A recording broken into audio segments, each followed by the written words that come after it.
I'll just tell you, sometimes it's really dark. I can't feel the Spirit. And what I've learned is when I keep moving on the path and doing the things that I know bring light, that eventually the light comes back. That's what I've learned going through more than one loss. Like, I've been collapsed on the floor sobbing. It hurts so bad.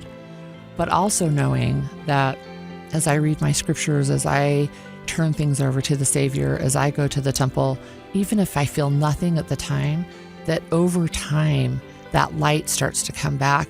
And it's something that I'm really grateful for. And I live a lot of times where it feels like I don't know what the next step is, but I know that it can be there and the light will be there.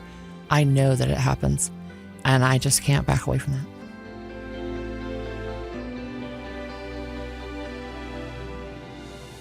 I'm Sarah Jane Weaver, editor of the Church News. Welcome to the Church News Podcast. We are taking you on a journey of connection as we discuss news and events of the Church of Jesus Christ of Latter-day Saints. As Mother's Day fast approaches, this episode of the Church News Podcast looks at the power of love, of service, of faith, of community involvement, and of recognizing and elevating the potential we see in others, just as so many mothers do every day. Today, we welcome the editor of UtahPolicy, Holly Richardson. Holly is a former Utah Legislator, a current columnist and contributor to the Deseret News and Church News. She holds a master's degree in professional communication and a Ph.D. in political science. She and her husband, Greg, are the parents to a large and unique family of 25 children from 8 countries. Today, we speak about her journey in life as a writer, politician, educator, and mother, and how her testimony of the Atonement of Jesus Christ has helped her tackle the unpredictabilities of life. Holly, welcome to the Church News Podcast. Well, thank you so much for having me. I'm really glad to be here. I am hoping we can start, and I just want to hear a little bit about how you came to this point in your life. You've got a large family. You spent a lot of years at home raising children. Yes. And you and your husband met and married, and was this always the plan? No. So we have an almost typical BYU student story. We met at BYU, and we were in the same ward. We married, and we thought we would just have a quote-unquote typical LDS family with maybe 6 kids, and everything would be great. And we had our first child within a year of being married, and then in rapid succession, we had our second and our third, but our second had really severe disabilities, and it really changed the trajectory of our lives to have this daughter born to us, where I really had no experience with dealing with children with disabilities. I was trained as a registered nurse before I married my husband, but having this daughter just really changed the whole perspective, I think, of how we were going to parent and what our life was going to look like. And we didn't know it at the time, but her coming is what led to us adopting all of these kids. So I always wanted to be a mom. That was my goal when I was a little girl, is to grow up and be a mom. I loved babies. I thought it was really great. I was a, babysitter, popular babysitter when I was younger. So we have these 3 kids, and we started to see news reports come out of Romania. This would have been early 1990. We started to see news reports that there were orphanages in this country about the size of Oregon, right? They had initial reports for 5,000, and later reports it was over 50,000 children. And I, in my naivete at the time, I could not believe that there were still orphanages in the world. And my first response was, oh my gosh, I want to adopt a child from Romania. But that seemed like a pipe dream. My husband and I had these 3 little kids, one with disabilities, and then we moved from Washington State down to Utah. We bought our first house. We had no money. And then around Christmas time of 1990, there was a show on television, and my husband was watching, and he said, Holly, you've got to come in here. And it happened to be the Barbara Walters 2020 special, where she talked about these orphans in Romania, and they showed kids who were tied to beds, and they showed a couple of families who had successfully adopted. And I am telling you, I was on fire with the Spirit, and it was overwhelming. And even when I talk about it now, I still feel it, right? It was overwhelming. And I just looked at my husband and I said, I have to go. And he said, I know. And a few weeks later, I was in Romania. And in fact, a funny side story, I transited through Yugoslavia. Before I was done with the adoptions, Yugoslavia didn't exist as a country anymore. So, so that's how we started, right? That's how we started. And we ended up with this really large family. And you mentioned I stayed home. I did. My first degree was an associate degree, and I didn't go back to school until I was 49, and most of my kids were grown. And then I went and got a bachelor's degree and then a master's and then a Ph.D. And I'm 58, and I just had our 9th grandchild was just born. But I love being a mom, and it's also the hardest thing I've ever done. Well, and we talk about a lot of things when we talk about motherhood. And I think we hear a lot when we talk about motherhood, and there's so much wrapped up in that. And very few bishops know how to conduct a Mother's Day meeting because they worry that there's sensitivities for people who want to be mothers and are not, or for women who wish they were better mothers, or who mourn for unexpected things that hit their lives with their kids, or for kids who aren't in the faith. And there's just so much complexity. But when I think about you, I think about this ability to advocate and to lift and strengthen other people. And that is one of the things that I think mothers do very well. You know, there's no more impassioned plea than for the 2nd grade spelling test. Right. this word really was spelled right. Yeah. And so you learned to advocate on that very first trip in 1991 in Romania. Tell us a little bit about that. Yeah, sure. So over time, I've gained this reputation of being, kind of a fierce advocate, but it did start with my kids, and it started there in Romania. My husband stayed home. He actually stayed home to work because, like I said, we didn't have any money. And my mother and my mother-in-law both split a month. I was gone for 2 months. So my mother-in-law was there for a month. My mom was there for a month. And while I was in Romania, it was really a spiritual and also very difficult experience. But one of the things that happened is the senior missionary couple that was there were Elder and Sister Price at the time. And Elder Price gave me a blessing. And he told me in that blessing, you've already found one child. You're going to find your next child tomorrow. And so I knew exactly who I had already found. It was a little girl with Down syndrome. And then the next day was a trip to an orphanage. And I just knew immediately which child was meant to come home with us. And for some reason, one of the men helping us, we were able to adopt the second child without any trouble. And then he said, okay, that's enough. You can go home. And I said, I know that this little girl is supposed to come home with me, the little girl with Down syndrome. And he said, no, you need to go home. And I said, no, I need to take this little girl home. And I was scared out of my mind. I was 26 years old. This man yelling at me. He is like 3 inches away from my face. And I just said, I know she's supposed to come home with me. And I said, if you can't help me, can you help me find somebody who will? And eventually it was the driver who had been taking us around who helped me. And it actually went through really well. The adoption was very smooth, the process, and it took a little bit longer to get her cleared because at the time, Down syndrome was considered an excludable condition from the Centers for Disease Control. So we had to get extra permission to bring her home. But we did, and she lived with us for about 3.5 years, and then she passed away. But we just were blessed to have her. But that's really where my activism started, is I will advocate for my children.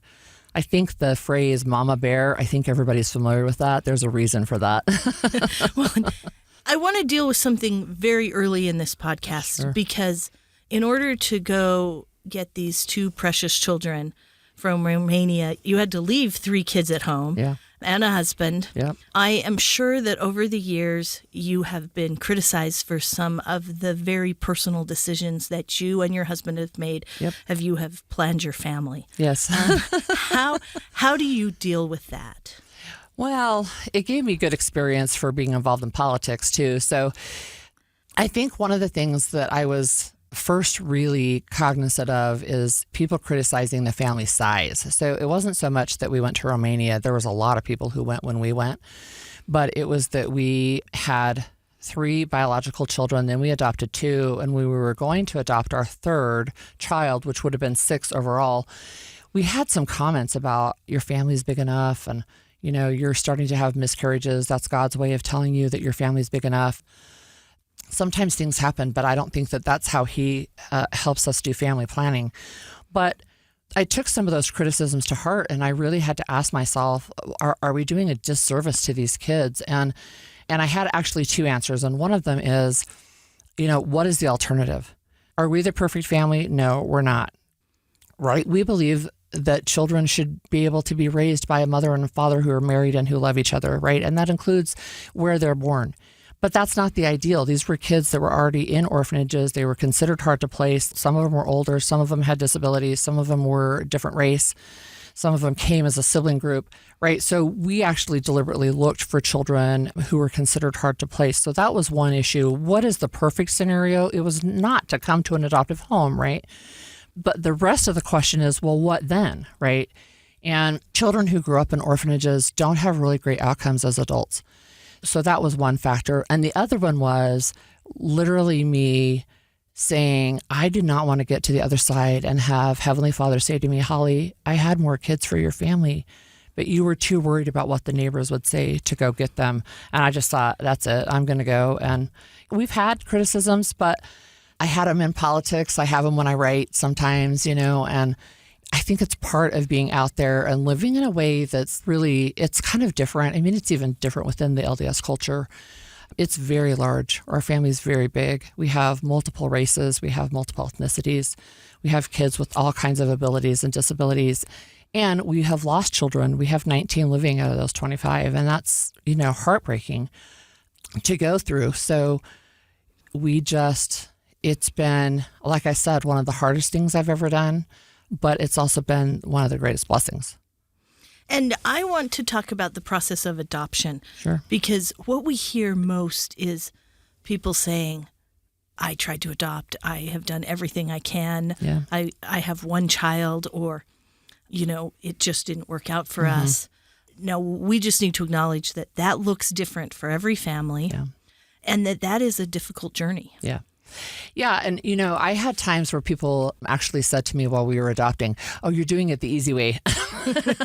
And I would say, there is no easy way, right? I mean, the reams of paperwork and the amount of money and the time and things. But I have to say this right off the bat. It is not as easy to adopt now as it was when we adopted, at least internationally. Things have changed significantly worldwide, and it is much harder. And it really is. Sometimes people will try for months and years and not be successful in bringing a child home, and my heart is with you. We were lucky enough to have timing work out so that there was a window of time where international adoptions were kind of on the upswing, and we were there just right at the right time. Our last international adoption was 2004, so it's already been almost 20 years, right? 19 years ago. And things changed significantly. So that's one thing. But the other thing is that for our family, what was right for our family was to look for children, like I already said, who were harder to place. So we did not go out looking for newborns. We actually adopted a couple of newborns, but they were also hard to place. They were born to a mother who was addicted to meth. And so there's, consequences, long-term consequences for that. But we just were willing to say, we'll take a child who needs a home. And that was because of Elizabeth, who was born to us, right? And we're like, okay, once I got over the grieving part, there was some real grief there. And there was also guilt layered onto that, because I thought if I was a faithful member of the Church of Jesus Christ of Latter-day Saints, I wouldn't grieve. I wouldn't be sad.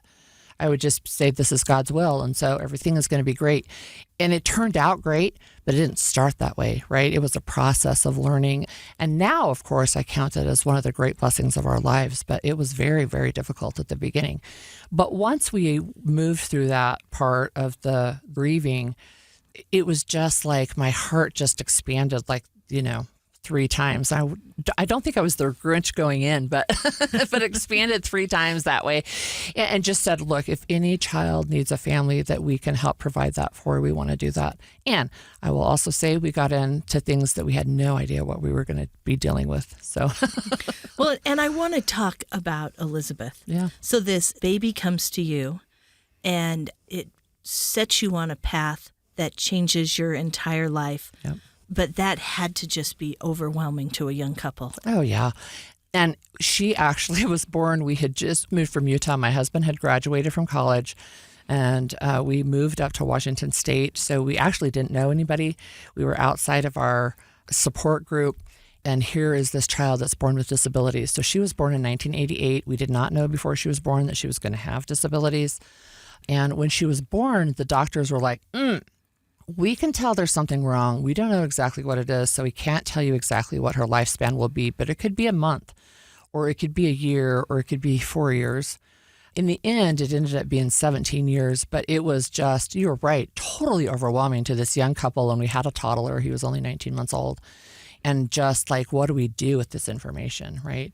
And, there were people there to help us learn the process of helping her have therapies. And she had club feet and her hands were turned in. And so she wore splints and some things like that. But it was, really overwhelming.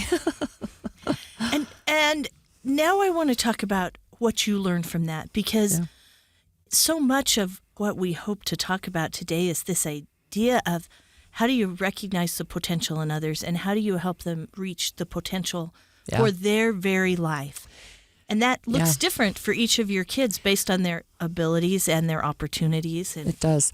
And one of the things that I loved is I had a lot of reliance on the gospel. I did a lot of searching and reading, and I'm a real reader, and so I tried to find as many sources as I could. And I love the internet now because everything's so readily available. But I found a quote from Joseph Smith. It said something basically that every soul that comes to earth is capable of enlargement or enlightenment. And I just thought with Elizabeth, right, she never really developed past maybe a 3-month-old level, but she still had the ability to develop. So she learned to actually work a toy where she could push a button and it would make a sound and it would make her laugh, right? Or she learned if we tied a helium balloon on her wrist, she could yank on it and it would bounce and it would make her laugh. And I feel like with her, the veil was very, very thin, and that she could see people on the other side and that she was interacting with them often. And that was a real blessing in our family too, because she'd look over her shoulder and it was clear she was looking at someone that we couldn't see, and it's like, well, that was a great gift. But what that did for me was say that every child that came into my family, I did not have a set of expectations for them. I did not go into parenting any child after Elizabeth to say, well, you're all going to be straight A students and you're going to go to college and you're going to have this and you're going to have that. Because her abilities were so different, it really helped me and my husband become flexible in our expectations for our kids, which is one of the reasons I think we were successful at raising these kids to be productive members of society. They're all adults now, except for one, the ones that are living, and they all have jobs and they're out and they're working and they're making their way. And, and it looks different for everybody. I have a son who works for a very big tech company in Texas, is where he lives. And I have another son who has his own blacksmithing business. And I have, a daughter she's a brand new mom, but she found a job where she could be at home because she wants to be a mom. And so she is able to work at home with this new baby. I mean, there's just all kinds of different ways that they have found their way and are finding their way. Our fourth child, I did have one other biological child 4 years after my third, and he's 28 now, almost 29. He's in a wheelchair. Mentally normal, physically disabled. My expectations for him are different, right, than some of the other kids. And I think that has been really helpful. Sometimes the kids complained, it's not fair, right? It's like, yeah, you're right, because you're not all in the same area. So different kids have different rules. Different kids do different activities, right? It would not be fair to say everybody's going to be, grounded. Or, not everybody had a curfew because some of my kids were more reliable, right? And they would come home on time. Some of the kids needed a curfew. So anyway, that's really how we approached it, is to say, we're going to expect and help you do the best that you can for you. And maybe that's a C at school, and I'm going to be super happy.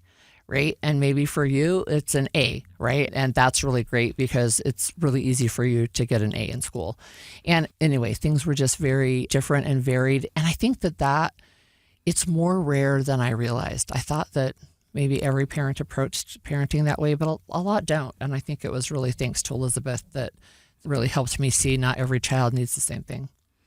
And you brought a lot of children into your home with disabilities. Yep. You have a nursing background, which I'm sure was helpful to you. Yes. But you were dealing with a whole spectrum of abilities in your home. Give us an idea of what that looked like. Well, everybody wants to know, how much food did you go through? And at the peak of having kids at home, we had 20 children at home at one time. And they went from age 1 to age 17. I had 4 in diapers. I had 2 in wheelchairs. My 17-year-old did not drive, so it was my husband and I were the only drivers. And we would literally go through, we never were big milk drinkers, but we'd go through like 8 gallons of milk a week. When we made hot dogs, it would be 60 hot dogs at a time. We would go through loaves and loaves and loaves of bread. I mean, just incredible amounts of food. When I made pancakes, it was octupling the recipe. And one of the things that's funny is that now that my husband and I, we have adult kids living with us and our 8-year-old granddaughter that we're raising. And so we have a really hard time cooking for only 2 or 3 or 4, right? We're like, how do we cut this recipe down? I don't remember. So yeah, I mean, it was really, just really intense. And I was home with the kids and I was home all day and it was, get up before the sun, go to bed way after the sun, and work like crazy in between, just getting them fed and clothed into school and all the many appointments that we had and stuff. And I think people with kids with disabilities might be familiar with IEPs, which are individualized education plans that you can do with the school. I think I did over 100 of those as a parent, right? I'm not a teacher, I'm not a principal, but we just had to keep going in and saying, okay, well, we just adopted a 7-year-old. She's never held a pencil. She doesn't know the alphabet in her own native language, right? And so we're going to need help teaching her everything. She learned the basics of how to butcher a cow and how to grind corn before we adopted her, but she didn't know colors. It wasn't a critical survival skill, right? And so there was sometimes we had to start from the really bare basics. Anyway, we adopted a couple of sibling sets. I had a 7-year-old and a 10-year-old brother set that came. And in fact, my son that was 10, when he came to us, he just turned 30 and he went on his LDS mission to Richmond, Virginia, where he's super excited that they just dedicated the temple. So it's just, it's really been fun and hard. And not all of my kids are still active in the church. And I think it's one of the things that parenting has taught me is that I really have this really deep gratitude to know that we're in Act 2 of a 3-act play and that some of them came with really significant issues. We didn't know a lot about attachment disorder until we adopted after the fact. And just a variety of things, right? And I just know that in the end, all will be made right. And I don't worry about meeting their family on the other side. Like, none of that is concerning to me. I think we're all going to be happy, and I think we'll all love each other. And that brings me to my next point, because so much of what we accomplish in life is accomplished with the support of other people. And so you must have an amazing husband, but also a ward that was patient and supported each of your kids in different needs, and probably some pretty great school teachers along the way. Yeah, so I actually homeschooled for the first 12 years. And part of that was I wanted the kids, as they joined the family, to really feel like they were part of the Richardson family culture before they got picked up by other cultural influences, especially coming from orphanages and in countries that were still developing. So yeah, we have had support. We have also honestly had times where we felt very, very lonely. And it was hard to know, honestly, who we could turn to for help, who we could trust. And it's sometimes been very difficult. But I remember we had a bishop when we moved into the ward where we live now, which has been almost 20 years ago. And he called Greg and I into his office and he said, help us know how to support your family. That meant a lot, right? He said, we're not used to families with kids in wheelchairs. And he was maybe used a little more farm words than I'm using, but, but it was like, wow, okay. So I appreciate the effort, but it was good. And we had to go into Young Women's one time and talk to them about mental health. I have a daughter who really still struggles with mental health, and they were willing to reach out to her and talk to her. I have children from Africa, so they're Black. That's been an issue sometimes, and sometimes not, right? But I've had kids who've been willing to stand up and say, in church, I don't feel welcome when I'm hearing you say these words about me, or, just sometimes perpetuating, I think, some false doctrine about their righteousness and their preexistence, right? It's very painful sometimes. So we have had help, and we've also felt very lonely at times. Well, and I want to talk about that as well as this sense of loss that accompanied being willing to take kids with special needs. Some children you were never even able to bring home before the adoption was finalized. How have you dealt with loss? Well, I've had a lot of practice, and that's a sad thing to say, right? But the last child that we adopted her in 2007, and she was born here in Utah. She was missing most of her brain when she was born, and she needed a family even knowing she was not going to live very long. So 50% of the kids with her diagnosis die before they're 1, and another 50% of the ones who survive that first year will die before they're 5, and she actually passed away when she was 3.5. So we adopted her knowing that she would die. And when I had just had Elizabeth, we actually met a woman who was a foster mother who took in terminally ill children. And I said to my husband, I could never do that. I couldn't do it.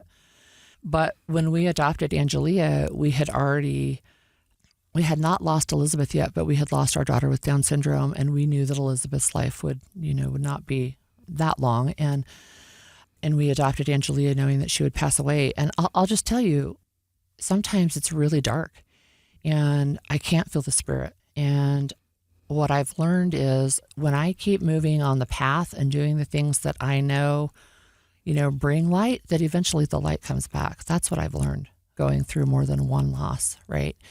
Is sometimes, like, I've been collapsed on the floor sobbing, feeling like I wanted to crawl out of my skin. It hurt so bad.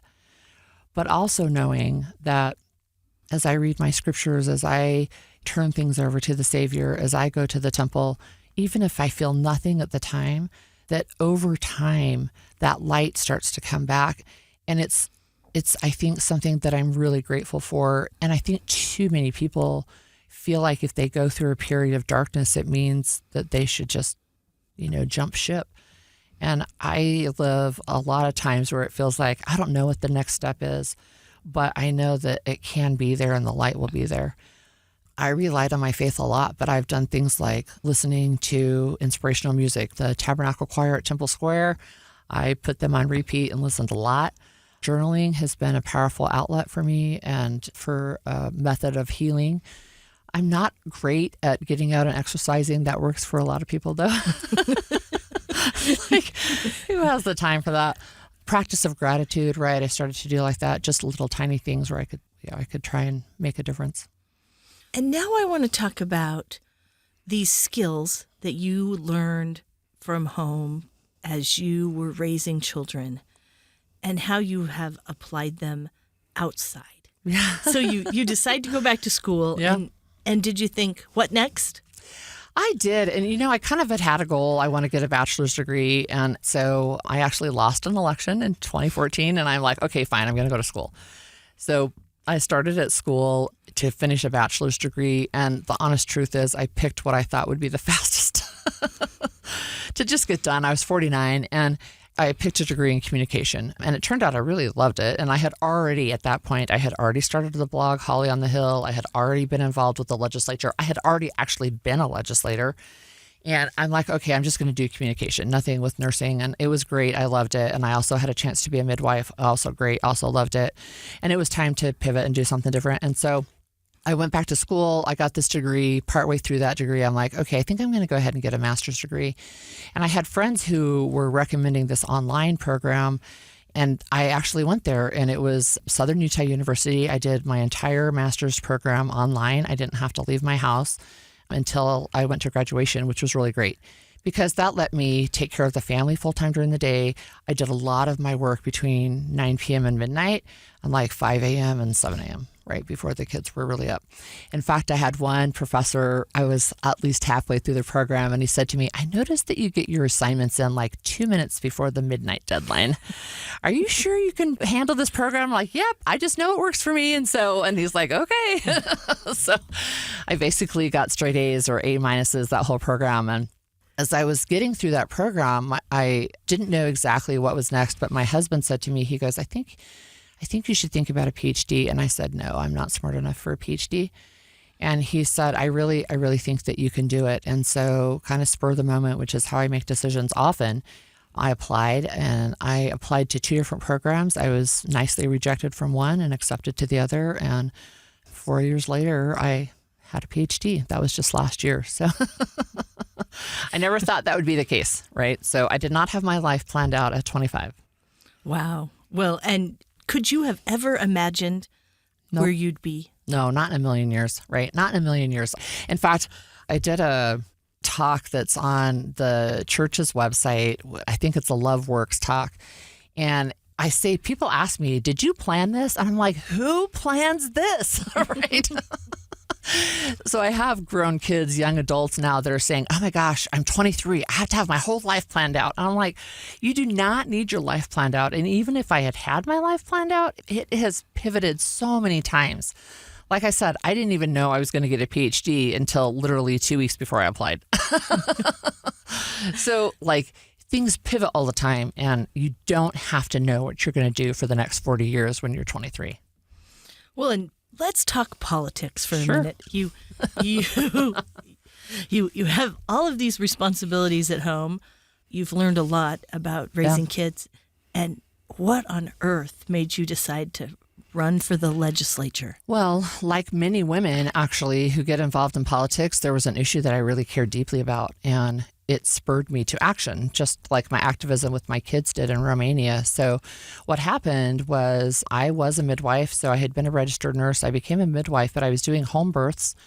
And at the time, there was a midwife who was arrested and charged with practicing medicine without a license. And we felt like there was at least a contingent of us within the midwifery community who felt like it was the law that was the problem, not that her practice was the problem.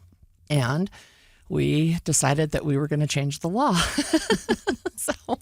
So we had plenty of people say, A, you don't know what you're doing. It can't be done. You're going up against one of the most powerful lobbies in the state.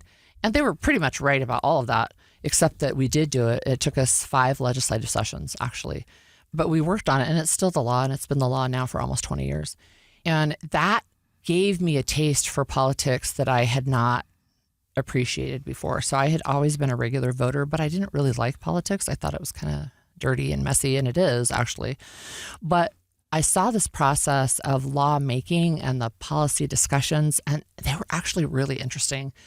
And when there was an opportunity for me to step up to fill a seat for the current representative who was no longer able to serve, I took it. And so I was elected in a special election, and I only served a year, but it was a really great year. It was a really hot year. We had some hot immigration policies at the legislature that year. But one of the things I think that it helped me realize is that politicians actually, A, they're real people too, that in Utah, at least, they largely get along with each other, right? They can work with each other pretty well. And it really shifted my viewpoint on some political policies. That year specifically, it was immigration. And to have a sense of compassion, because now I had been all over the world adopting these children, and I had started doing international humanitarian work, to just say, would I, as a parent who felt like my child's life was in danger, would I try to get them to safety? Absolutely, I would, right? So my parenting informs my politics, and I don't ever separate my religion from my politics, right? So I'm always asking, well, what would Jesus do? But it's a really interesting kind of conversation. And sometimes people are like, well, you have to separate your religion from your politics. I'm like, I can't. I can't. It's part of my whole person. It informed my dissertation as a PhD student and candidate. It informs my politics. It informs my writing when I write. And it's part of my parenting. And it just is part of who I am. Well, and I'd love to talk more about that. We have talked a little bit about this idea that we should bring our full self to the public square. Yeah. On the Church News podcast. We did a podcast last year with Rabbi Meir Soloveichik, and he spoke about it's so important that we can be everything that we are, not just in our homes, but in public, in politics, in school. How do you find that balance, and why does that matter? Well, I think it really does matter. I found it interesting when I first started getting involved in politics that there were some politicians who seemed to separate the two. I found that a little bit confusing, right? Because it's like, this is part of me as a whole person. I don't compartmentalize my religious life. I try to live my testimony. I think it was St. Francis of Assisi who said, bear your testimony every day, and if necessary, use words, right? Mm-hmm. It's probably a paraphrase, but something like that. And I want people to be able to say, your actions and your words in public match what you say you believe, right? And so I think the more we have people who feel like they can say that in a way that is also loving, right?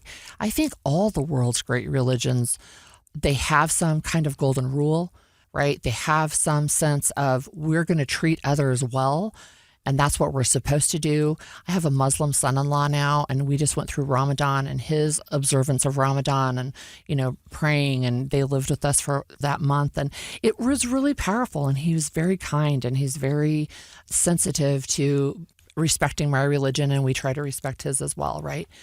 So I think if we had more people who brought their whole selves to the public square and who felt like they could be genuine without being absolutely destroyed, that they would do that. But I think the internet, one of the downsides of it is the anonymity and the quickness with which people can attack others. And so sometimes it's just a protective mechanism, right? We don't want to share that because it feels vulnerable, and it's already vulnerable enough, right? I've gotten to a point where I don't care, right? I mean, if people close to me have something to say, then it can wound me. But anonymous commenters online, they don't affect me.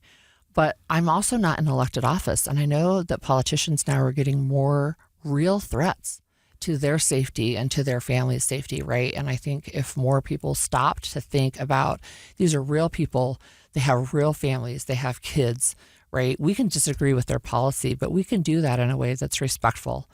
And we can do that in a way that doesn't make them feel like they're at risk for PTSD, that their life is at risk, that their safety is at risk. That's deeply concerning to me. As we talk about faith in the public square, I want to talk about your faith. How has your membership in the Church of Jesus Christ of Latter-day Saints influenced who you are?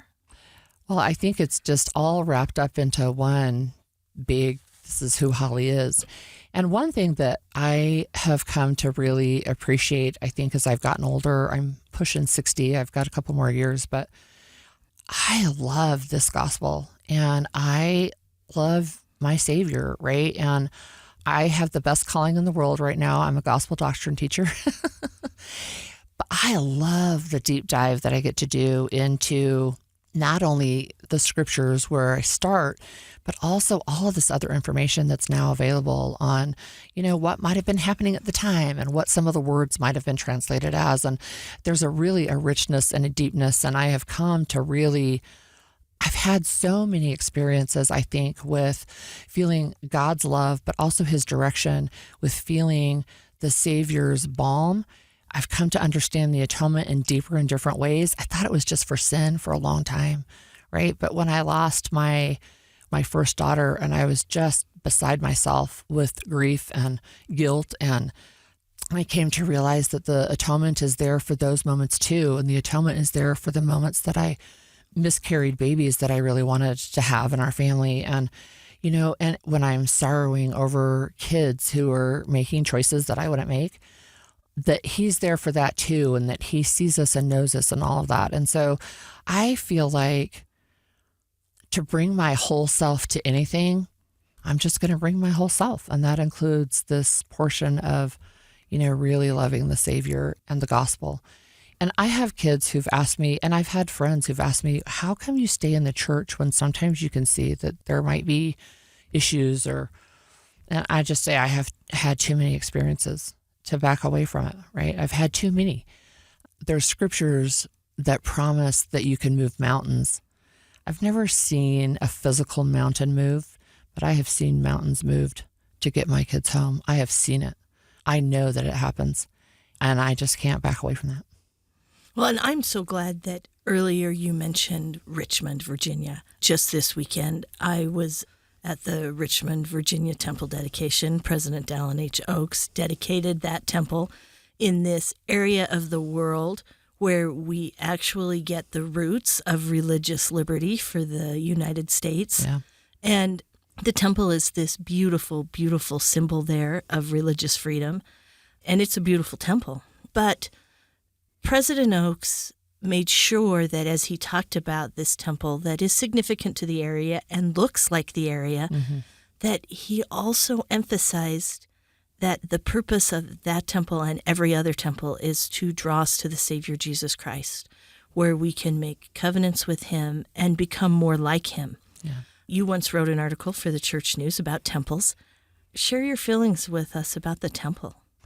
I am lucky enough to actually work in the temple, and I was called as an ordinance worker about 9 months before COVID shut everything down. But before that, I had been an active temple goer, and I actually found real literal strength from going to the temple. There were times with the kids that were so hard, especially as they hit teenage years, the bulk of them. And, they're trying to process through stuff and they're all of their own things, that I would go to the temple seeking strength, and I would come out feeling like my shoulders had been strengthened and I could do it again. And I also had times where it was a little bit slower. It was more drop by drop. But I'm not one who goes to the temple and says, I get an answer every time I go. For me, when I go, what happens is it puts me, in a state of mind that I feel like inspiration can come when it needs to come. And also what I found in the temple is the more I gave time to the Lord, the more I had time to get the things done that I needed to do. So it's the Lord's time. It's so unique. I would be so busy sometimes with school and family demands. I remember getting close to Thanksgiving one year, and I, have this big family and I'm in charge of this, and I had multiple school projects due and I had kids stuff. And I just said, Heavenly Father, I cannot do this by myself. If I go to the temple every day this week, I know you'll help me. And I went every single day that the temple was open, and I got everything done. It does not make sense, but I know that the power is there, and I just love it. I love the temple. I love it. And this weekend, Sister Sherry Dew spoke at Women's Conference. I was there. I actually saw you there. We both heard her speak. She says, there's just something about going to the temple.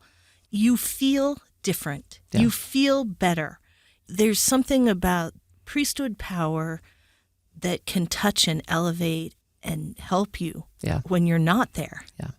And, even through the pandemic, I think one of the things that I realized is that in some ways I had started to use the temple as a crutch. That, I'll just go put somebody's name in on the temple prayer roll and I don't have to pray for them specifically. And that's what I wrote about for the Church News, is saying, I realized that I have started to take this for granted in a way that I shouldn't, right? For somebody like in Richmond, where it's new to them, they don't have to travel nearly as far, right? Or some of the other countries where new temples have been dedicated. I think there's that sense of, we are so blessed. And I live 1 mile from the temple. I can walk there if I want to. And I try not to take it for granted, but it's always a good exercise to turn inward and say, am I taking this for granted? Am I just showing up to check a box, right? But I go because I feel enriched and empowered when I go. Yeah, I think COVID changed all of us in the way we view the temple. Our second daughter was preparing to go to the temple to take her endowments out. Her session was the morning that temple shut down. Oh, my goodness. And so she had come up from BYU. Her bag is packed and temple's closed. Yeah. And something that had always felt so accessible to us was in one instance out of reach. Yeah. Out of reach. And I was actually on a humanitarian trip in Colombia in South America when the temple started to close down. And when we got word that they were going to be closed on a Monday, I was in Colombia, and there were 3 of us. We were able to fit into one of the very last sessions before the temple shut down for months. And it was like, I don't speak Spanish, but luckily they have headphones, and I wanted that one last endowment session before everything shut down. And, we're running out of time, but I do want to ask you a question that I think is really important, especially as we contemplate Mother's Day. Yeah. And that is this idea of comparison. Yeah. You have 25 kids. I have 3. Yeah. We're probably more alike than we are different. Yep. But I think it's so easy, especially for Latter-day Saint women, to look at the lives of other people and say, wow, they're doing so much. I'm maybe not doing that. Or we compare our weaknesses to their strengths. Yeah. Or we say, I'm at capacity. And really, the years I was raising my kids, I was at capacity with 3 kids. Yeah. And my kids might tell you, she didn't do all that well, you know? Kids are rough on their parents. It's better when you're grandparents, right? But how do we get through this life when it's so easy to compare who we are to who we think we should be? Yeah. Look, I think one of the things that I have learned is I have imposter syndrome all the time, right? Which means I feel like I'm not doing that great. And I look at other people who are doing much better than I am. And it's easy for me to compare myself. I know that people have asked me, can you possibly love all those kids? That just can't be a thing. I'm like, of course I love my kids. Of course I know their names. Of course I know their birth dates, right? But we're not in a race with each other. We're not in a contest with each other. I know families who have more kids than I do. I know families who are adopting into much older ages than my husband and I, or like, we're done. But it's not a race. What it is are we doing the best we can to follow the Spirit for what is right for us and for our family and our family situations, right? I always wanted to be a mom, and I was blessed with being a mom. I had my first baby 12 months after I got married, and that's a real blessing. And yet I have good friends who are still single, and that's painful, right? And I want to be empathetic. If I haven't had the lived experience, it doesn't mean that I can't be empathetic, that it's painful. I don't love Mother's Day, actually.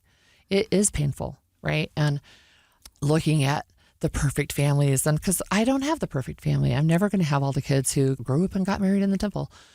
It just is not part of my reality, and that's okay, because I love my kids and they're great human beings. And I think we really do ourselves a disservice in the church, especially as sisters in the church, when we start to hold up, not buoy each other up, but we start to point fingers at, well, you know, you're doing that, and take it as an affront, right? Sometimes people take my adoption as an affront to them. It's not about them, right? And it wasn't about people who said, well, you know, you should leave those kids for other people to adopt. Like, there are so many children in the world that you can go adopt another child, right? So to really just move past this idea of comparison and really, how can we lift each other? Because I think you're right. We're way more alike than we are different. I thought parenting kids was hard. I thought, you know, I have some favorite stages and some less favorite stages, right? I mean, you know, it's hard, and I've learned great lessons, but, you know, I think some people have this idea, well, you just got a Ph.D. and you have 24 toddlers at home. That is not the truth. My oldest is 36. Well, and I love sitting in Relief Society. Yeah. I do love Relief Society. But what I really love about Relief Society, and it's taken me a long time to learn this, but I can be in a room with women of all different ages and all different life experiences, and often of many different cultures, and who have different challenges and opportunities every single day. And I know that whoever I sit by, we're going to be linked by our belief in Jesus Christ. Yeah. You know what I love? I love this ability to connect through story, right? Mm-hmm. Because we do have common stories. And I think one of the things that's powerful is when I've done international work, I've done work with refugees where it would look like on the surface, I don't have anything in common with them. I was not chased out of my village. I didn't have my child ripped out of my arms. I didn't see my husband gunned down, right? But where we do connect is we're women who want to do what's best for our family. We want to keep our kids safe. I can relate to a mom who had to bury her child because I've buried a child, right? And once you start to realize that every human being on this earth is a son or daughter of God, and that there is something that we have in common with them, we can look to find that commonality. And when we do, then we have a connection. And you never hate the people that you know, right? Or it's rare, right? But we have this connection, and it's much easier to say, okay, all right, you have a different political opinion, or you have a different religion, or you have a different, you know, family situation, but we're still sisters in arms, or we're brothers and sisters together. And I love that. And that is such a perfect place to come to a close. At the Church News Podcast, we have a tradition. We always end with the same question, and we always let our guests have the final word. So I'm going to turn the mic over to you and have you tell us what you know now after the opportunity to be a mother. I know now that we have heavenly parents who love us, because as I have imperfectly loved my children, it has really opened my eyes to how much love Father in heaven must have for us, right? As he looks down on us. And I have this one story I have to share. It's about child number 25. So when I was a younger mother and I was having a series of miscarriages and I was really distraught and I felt like God hated me and that he was really deliberately hurting me. And I couldn't reconcile that God with a loving God, right? So I went through some stuff. Well, fast forward a number of years and we have this little granddaughter and she's 2 years old and she's kid number 25. She's throwing this major tantrum on the floor. At this point, I have so much experience as a parent. I just looked at her and said, you know what? It's okay. Oh, honey, it's going to be okay. And I just loved her. And in that minute, I realized that Heavenly Father was probably up there saying, oh, Holly, it's going to be okay. It's going to be okay. Hang in there. I've got you. I love you. And I think the love of me as a mortal mother has really helped me connect to heavenly love and has given me really just deep, deep gratitude for the ability to keep trying and to move on to Act 3 when that's time.